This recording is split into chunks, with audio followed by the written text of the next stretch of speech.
Revenons sur la théorie des domiciles et des exaltations.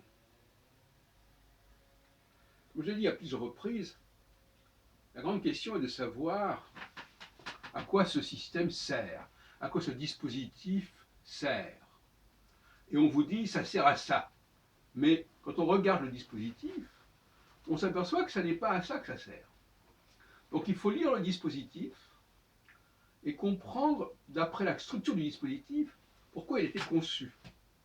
Et de quelle mesure, effectivement, il a pu être détourné. Et ça, c'est un travail qu'on peut faire assez facilement, finalement. J'en ai déjà parlé, mais je vais avancer un peu plus dans ma réflexion à ce sujet, pour mettre en garde les gens qui parlent de l'astrologie, qu'ils soient astrologues ou anti-astrologues, comme Bray Morel, quand ils disent l'astrologie dit ceci ou dit cela, alors qu'il s'agit de formes tout à fait dévoyées de l'astrologie, d'interprétations tout à fait douteuses de tel et tel dispositif. Et ça, c'est inacceptable. Alors, il y a des structuralistes, parmi les attaquants de l'astrologie, d'ailleurs comme parmi les défenseurs astrologiques, qui disent l'astrologie, elle est ce qu'elle est, et tout ce qui est en astrologie est solidaire. C'est-à-dire que tout fait sens en astrologie. Chaque facteur fait sens. Les maisons, c'est ceci, les signes, c'est cela, les planètes, c'est cela, la fonction, ceci, cela. Donc, c'est une idée qu'il faut que tout serve à quoi que ce soit. Comme on dit, dans le cochon, tout est bon. Et par conséquent, cette idée d'une astrologie solidaire, de toutes ses composantes, de tout son passé, en quelque sorte parfois, eh bien ça conduit à ce que certains s'imaginent qu'en mettant en question un élément de l'ensemble du système, c'est tout le système qui se trouve déconstruit et qui se trouve condamné en quelque sorte. C'est pour ça, par exemple, que M. Brémorel s'attaque à la genèse du zodiaque, sachant que le zodiaque est une pièce importante de l'ensemble astrologique.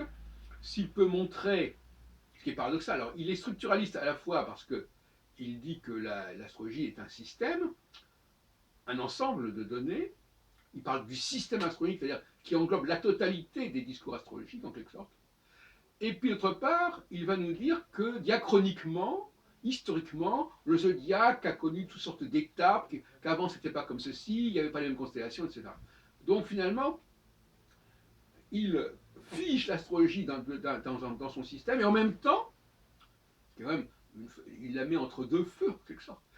En même temps, il dit que, dans le cas du zodiaque, les choses n'étaient pas comme ça dès le départ, et par conséquent, que ce que c'est devenu, c'est pas forcément valable.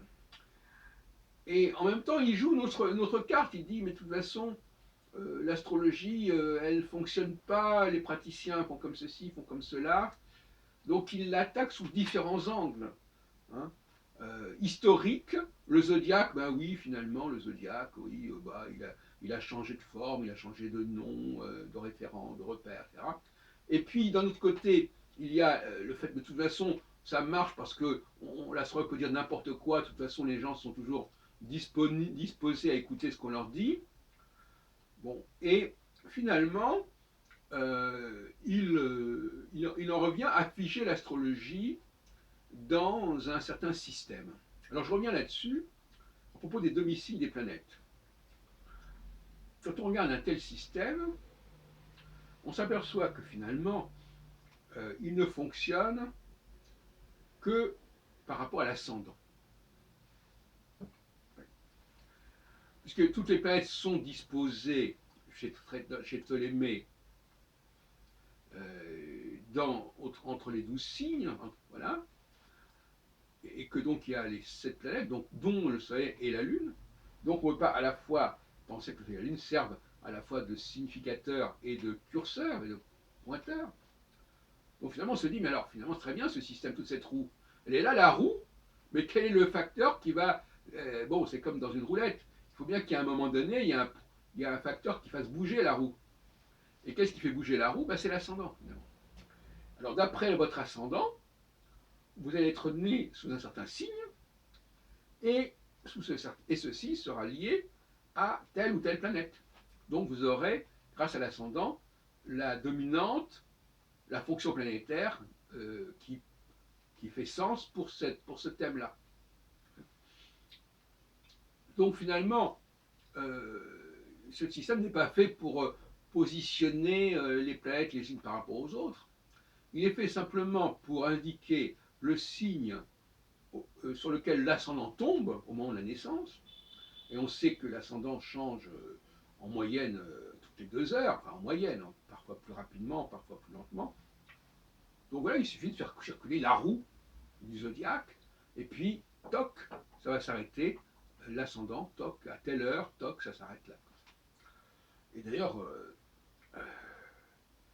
quelque part chez Gauquelin, on a aussi cette idée, mais sur un autre plan, mais c'est un autre système, que là, c'est la planète qui se lève à ce moment-là, donc à ce moment-là, c'est l'horizon qui sert de curseur, et puis voilà. Mais l'horizon, c'est aussi quelque part l'ascendant. Hein. Et l'ascendant s'appelait autrefois horoscope. L'horoscope, c'est ce qu'on voit au moment de la naissance. Donc, le moment de la naissance, c'est l'ascendant, quelque part. Et l'ascendant va correspondre à un certain signe ou à une certaine planète. Les deux choix sont possibles. Et selon le signe où l'ascendant va tomber, eh bien, on aura la planète qui correspond, ou bien alors on regarde la planète qui se lève à ce moment-là, mais ça ne va pas tellement loin parce que les planètes, il n'y en a pas beaucoup, et elles ne se lèvent pas 36 fois à la fois. Donc il vaut mieux avoir les planètes réparties, quitte à ce qu'elles aient 2 signes chacune, sauf le Soleil et la Lune, dans l'ensemble des actes, comme ça il y a toujours une planète qui est là, qui est disponible. Ce n'est pas le cas avec le système des naissances planétaires, puisque là, ces planètes ne peuvent pas, évidemment, couvrir les 12 signes, les 12 maisons. Là. Bon, donc, voilà ce que je voulais dire, à savoir que le passage d'un système des domiciles ou des égatations euh, qui fonctionne par l'ascendant, finalement, et d'ailleurs, je disais tout à l'heure qu'on était, enfin, je ne sais pas si quelqu'un qui écrivait ça, ça vaut ce que ça vaut, mais que finalement, jusqu'au 19e siècle, quand on était sous un certain signe, c'était l'ascendant qui comptait. C'est après qu'on a remplacé l'ascendant par le signe solaire. C'est tout à fait autre chose à ce moment-là, ça n'a plus rien à voir. Puisque le signe solaire, comme le soleil est en lion, il ne peut pas être à la fois domicilié en lion ou en bélier, en exaltation, et puis à la fois servir de curseur. Et c'est vrai. Bref.